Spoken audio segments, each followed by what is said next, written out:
Hola, ¿qué tal? Los saludo, les habla Ángelo Rico y bienvenidos a un nuevo video de nuestro canal de YouTube Invertir Aprendiendo.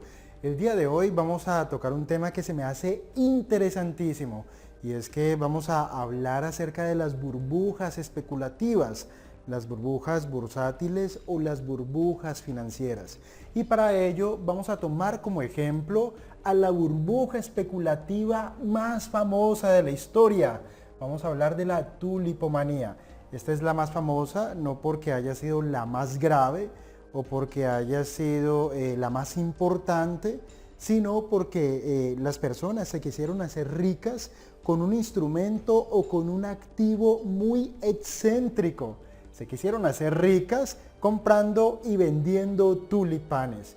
Vamos a explicar qué fue lo que ocurrió con la burbuja de los tulipanes en Holanda y a partir de allí vamos a intentar explicar en qué consiste una burbuja especulativa, porque considero que es una información que como inversionistas y como traders la necesitamos introducir en nuestro ADN para evitar caer en ellas, pero al mismo tiempo para intentar beneficiarnos de ellas. Quédate hasta el final porque allí tendremos las conclusiones. Voy a intentar explicar algunas variables que creo nos facilitarán a todos la manera en la que se puede identificar fácilmente una burbuja especulativa. Así que comenzamos. Este episodio especulativo ocurrió en Holanda durante el siglo XVII. Es uno de los ejemplos más citados a la hora de explicar el concepto de burbuja especulativa. Quizás es en parte por el objeto mismo de la especulación, una flor llamada tulipán, lo que lo convierte en uno de los eventos económicos más curiosos, aunque desde luego no ha sido el único. El tulipán llegaría a Holanda desde Turquía en el siglo XVI para adornar los jardines del emperador Maximiliano. Rápidamente los nobles empezaron a coleccionarlos como símbolo de poder y de riqueza. Desde principios del siglo XVII, los tulipanes ya eran un símbolo de prestigio entre las personas más ricas y adineradas. Las mujeres querían llevarlos en sus vestidos, los botánicos querían cultivarlos y los pintores preferían cuidar tulipanes a pintar cuadros. Y aquí existe un dato muy curioso, y es que los tulipanes solo comenzarían a volverse populares tras verse afectados por un virus que provocó el surgimiento de una gran variedad de colores y de formas, irónicamente más agradables, lo que provocaría un creciente interés por ellos. Por todo esto, la demanda de tulipanes comenzaría a ser enorme, pero este naciente mercado tenía un problema. La flor tarda 7 años en madurar, y esto era demasiado tiempo para la euforia compradora del momento.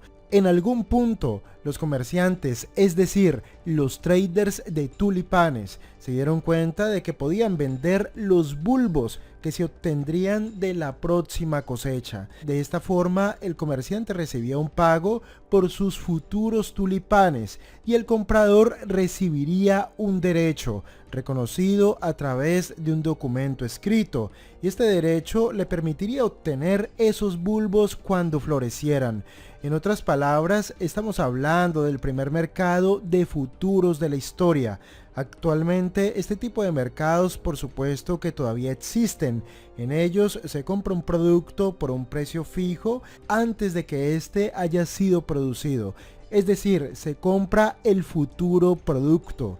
Uno de los rasgos del mercado de futuros es su facilidad para alimentar la especulación, ya que se negocia con el contrato, es decir, con el instrumento financiero, y no con el subyacente, que en este caso eran los tulipanes físicos. Es el mismo tipo de operativa que se realiza ahora con los futuros sobre el oro, el petróleo o el café. En aquel momento, la boyante situación económica de Holanda, derivada de su gran actividad comercial, ya que en aquellos tiempos eran el principal puerto de mercancías del mundo, haría el resto. Y a principios del siglo XVII, los bulbos de tulipán se convirtieron en piezas de coleccionista. Esto fue lo que ocurriría a partir de 1620, comenzó a popularizarse la especulación con los títulos de propiedad de los tulipanes. Estos eran los contratos de futuros. Los derechos que se compraban en verano por 50 florines se vendían por 100 en otoño y por 150 en invierno, pero el precio nunca bajaba. Comprar títulos de bulbos para venderlos a los pocos meses y sacar un gigantesco margen de beneficio parecía ser un negocio seguro. Es por esto que muchas personas de clase humilde dejarían sus trabajos, pedirían préstamos o incluso hipotecarían sus casas para especular con los bulbos de tulipán. Y cuanto más inversionistas entraban en el negocio, más subía su precio. Para el año de 1623, un solo derecho de tulipán normal se vendía por 1000 florines, cuando el sueldo en aquella época de un holandés promedio era de 150 florines por año. Sin embargo, el máximo precio del tulipán se alcanzaría en el año de 1635. Un solo bulbo de la especie Semper Augustus, que era un raro tulipán a rayas blancas y rojas, se cambió por una mansión entera en el centro de Ámsterdam, una locura total. Quizás esta situación ya no suene conocida, quizás le resulte familiar por la subida de los precios que ocurrió durante la burbuja inmobiliaria, que después provocaría la crisis financiera mundial del año 2008. En la década de 1630, el panorama se enloqueció con un mercado de tulipanes cada vez más activo. Los precios ascendían sin parar, alcanzando cifras desorbitadas. En 1635 se llegaron a pagar 100.000 florines por 40 bulbos, y por un bulbo de la apreciada especie Semper Augustus se podían pedir hasta 5.500 florines. En esta situación generalizada en todo el país, se generó la ilusión de que siempre se ganaría dinero en el mercado del tulipán. Independientemente de a qué precio se comprara, alguien siempre estaría dispuesto a pagar más. Gentes de todas las clases sociales se lanzaron a comprar bulbos de tulipán, deshaciéndose de sus bienes más básicos, con la esperanza de revenderlos, obteniendo así un beneficio. Un dato curioso es que un marinero desconocedor de la euforia por los tulipanes fue encarcelado tras comerse por error uno de estos bulbos. Y como la crisis de 2008, el tulipán también tuvo su propio Lehman Brothers. En 1637, una mala cosecha provocó las primeras tensiones. Surgieron críticos que apuntaban a que los precios del mercado eran desproporcionados. El precio del bulbo empezó a caer. Muchos holandeses supieron que no se podrían mantener esos precios por demasiado tiempo y todo el mundo quiso dejar el negocio. El 5 de febrero de 1637, 99 tulipanes se vendieron por 90.000 florines. Y el 6 de febrero de ese mismo año, es decir, al día siguiente, medio kilo de tulipanes trató de venderse por apenas 1.250 florines, pero nadie los compró. Por primera vez no se vendió una colección exclusivísima de tulipanes.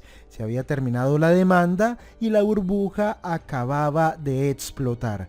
Y así el precio de los tulipanes caería en picado. Aquellas personas que pidieron créditos imposibles y que hipotecaron sus casas o sus negocios para invertir en el tulipán se arruinaron. Los comerciantes que aún conservaban contratos y derechos trataron de hacerlos valer e intentaron cobrar, pero era completamente imposible. La gente había perdido sus casas y sus trabajos por una flor que ahora no valía absolutamente nada. Quienes tenían bulbos en esos momentos, adquiridos a precios de oro, se encontraron sin compradores. La situación no era mejor para los que habían comprado mediante un contrato de futuros. Se veían obligados a comprar a un precio que ya no era el de mercado. Los juzgados se colapsaron por los acreedores, el pueblo se arruinó y finalmente la economía holandesa entró en bancarrota. Para solucionar esta crisis, los ayuntamientos de las ciudades decidieron perdonar muchas de las deudas que se contrajeron durante esta histeria compradora. Digamos que aplicaron una pequeña quita o una condonación de deuda. La explosión de la burbuja dejó como siempre vencedores y vencidos. Vencieron a aquellos que se salieron justo antes de la explosión, acumulando con ello grandes beneficios. Perdieron quienes habían liquidado su patrimonio para especular con bulbos y al final se quedaron con tulipanes y sin casas, y perdió el país, que durante años se vio sumido en una importante depresión económica. Como acabamos de mencionar, la burbuja de los tulipanes fue gravísima, pero especialmente para los holandeses porque al final el país terminó quebrándose. Y como se aprecia en este gráfico, un gráfico que fue dibujado en la época, los precios nos mostraron lo que se denomina exuberancia irracional, suben de manera irracional, no hay fundamentos que sustenten una subida como estas, pero al final los precios terminan cayendo como plomo porque la realidad siempre termina imponiéndose. Pero entonces aquí existe un tema que se me hace bastante interesante y que nos puede llevar al punto de determinar si los precios de cualquier activo o de cualquier instrumento financiero nos están mostrando síntomas de burbuja o el mercado nos está mostrando síntomas de recalentamiento. Nosotros deberemos capaces de identificar si en determinados momentos o en determinados periodos de tiempo los precios al cual cotizan los activos están correlacionados con la generación de valor que ofrece la empresa o el negocio que está detrás de ese activo. ¿Están correlacionados? ¿Genera tanto valor como lo está expresando el precio? ¿O el precio en ese preciso instante, en ese timing, en ese momento, no está correlacionado con el valor que genera ese negocio o con el valor que genera ese producto, sino que en ese preciso instante, en ese periodo de tiempo, el precio está correlacionado es con el estado emocional del mercado? Observen que las burbujas económicas o las burbujas financieras y también las burbujas bursátiles no tienen un fundamental detrás. Es decir, la creación de valor no es tan potente como la cotización del precio. Cuando ocurre esta desconexión entre el precio y la generación de valor, cuando ocurre esta desconexión, es allí cuando entra a tomar control del mercado las emociones. El estado emocional del mercado toma el control de las decisiones. Como inversionistas y como traders tenemos que desarrollar la habilidad de entender cuándo los precios están asociados con el valor o con la creación de valor y también cuándo los precios están asociados o correlacionados con los estados emocionales del mercado, que pueden ser estados de euforia cuando la bolsa está subiendo rápidamente, o que pueden ser también estados de pánico, que ocurre cuando los mercados caen rápidamente. Y en ese sentido quiero mostrarles el siguiente gráfico que nos permitirá comprender mejor cómo funcionan las burbujas financieras. Este gráfico que estoy mostrando en este momento nos muestra los diferentes actores. Escúchame bien, por favor. Nos muestra los diferentes actores que intervienen en cada momento del tiempo. Estas son las distintas fases que en términos generales presentan todas las burbujas sin excepción, y estos son los distintos actores. Quienes entran al principio de este movimiento alcista. Quienes entran al principio son los que se denominan como dinero inteligente. Personas como nosotros que entendemos cómo funcionan los mercados, entendemos cuál es el comportamiento de los precios y sabemos tomar decisiones de manera racional. Y en ese sentido siempre estamos en la búsqueda de oportunidades. A esto se le denomina dinero inteligente. Aquellos agentes o aquellas personas que son capaces de identificar una oportunidad, sobre todo cuando estamos al principio de esa oportunidad. Después, cuando esta tendencia se comienza a consolidar, entran los inversionistas institucionales. ¿Quiénes son los institucionales? Las grandes corporaciones financieras, los bancos de inversión, las multinacionales y las grandes fortunas. Ellos entran sobre la tendencia. Al principio solamente unos pocos entran en el mercado y lo hacen cuando esto para la mayoría todavía no es una oportunidad. Después entran los institucionales cuando esto tiene un determinado nivel de consolidación. De hecho, en este punto los institucionales aprovechan la primera corrección del mercado para entrar en esta tendencia. Pero ahora observen lo siguiente. ¿Quiénes son los que entran al final? Los que entran al final son el honorable público. Los que entran al final son la manada. Los que entran al final son la montonera. Los que entran al final son los Dios me lleva, Dios me trae. Los que entran al final son los Vicente que van para donde va la gente. Los que entran al final son los que invierten porque el amigo, porque el tío, porque el sobrino o porque en el noticiero dijeron que la bolsa o que este activo estaba subiendo. Lo que uno identifica a través de la experiencia es que es al final cuando crece el volumen de las transacciones. Y crece el volumen porque es al final cuando entra el honorable público, cuando entra el ganado justo a la puerta del matadero. Entonces observen que aquí tenemos una línea de tiempo, tenemos los diferentes actores, desde el más inteligente hasta el menos inteligente, y también tenemos distintas fases emocionales. Observen que ni aquí ni aquí existe el entusiasmo, pero a partir de este momento es cuando tenemos la atención de los medios de comunicación. Es decir, la subida de la bolsa empieza a ser primera portada de los periódicos, empieza a estar en los noticieros, en los diferentes blogs de inversión. Y esto es lo que atrae a la manada, a la montonera, a la gente que no sabe nada de esto y que está buscando un pelotazo o está buscando volverse rico sin hacer nada, sin producir nada, sin pensar y sin tenerse que entrenar. Esas personas son las que van para el matadero. Cuando entran los noticieros y los grandes medios, entra el gran público. Y cuando entra el gran público es cuando comienza el entusiasmo. Y cuando comienza el entusiasmo es cuando los que tenemos dinero inteligente nos comenzamos a preocupar. Y comenzamos a mirar cuál es el timing correcto para vender. Entonces cuando entra el gran público comienza el entusiasmo. Después entra la codicia. Ellos sienten que ya son millonarios e incluso se comienzan a endeudar para comprar más. Y después viene el autoengaño.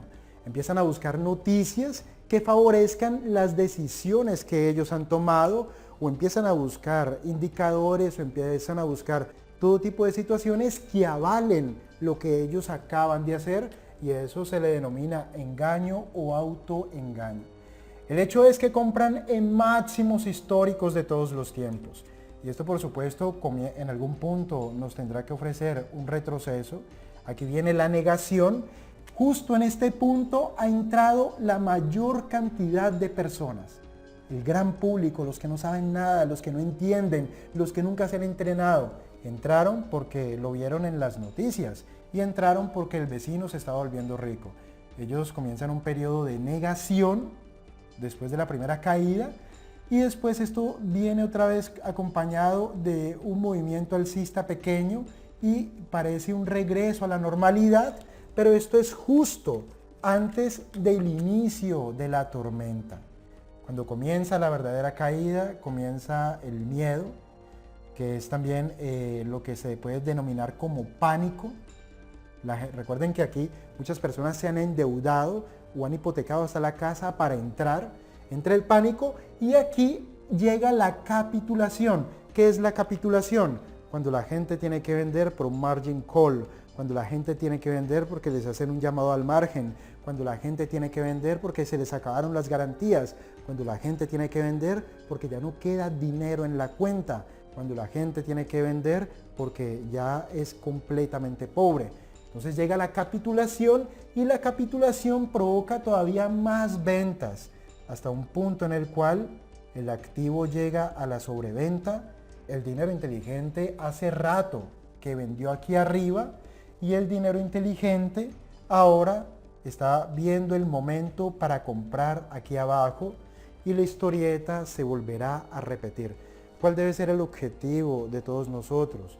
El objetivo es entrenarnos, educarnos y llegar hasta un nivel de comprensión que nos lleve a ser parte del dinero inteligente y nos impida actuar como la manada. La manada se queda pobre, la manada se arruina y la manada toma decisiones totalmente equivocadas, sencillamente porque hacen cosas para las que no están preparados y porque hacen cosas porque el vecino las hizo o porque el sobrino o el tío o la tía o la bisabuela lo hizo, pero no porque ellos sepan lo que están haciendo. Tenemos que llegar hasta este punto. Si tú quieres llegarte a convertir en algún momento, llegar a administrar tu dinero como si fuese dinero inteligente, es decir, llegar a tomar decisiones inteligentes, recuerda que tenemos una cita el próximo sábado 21 de marzo con la emisión en vivo y online de nuestro seminario Cómo invertir en bolsa para no expertos.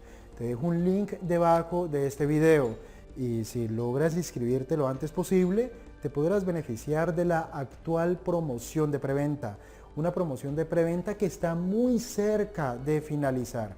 Revisa los detalles y si el contenido, la oferta de valor y la propuesta económica tienen sentido para ti, te inscribes, te beneficias de la promoción que incluye otro seminario gratis y que incluye un precio muy reducido para el entrenamiento. Te inscribes y nos vemos el 21 de marzo. Hasta pronto.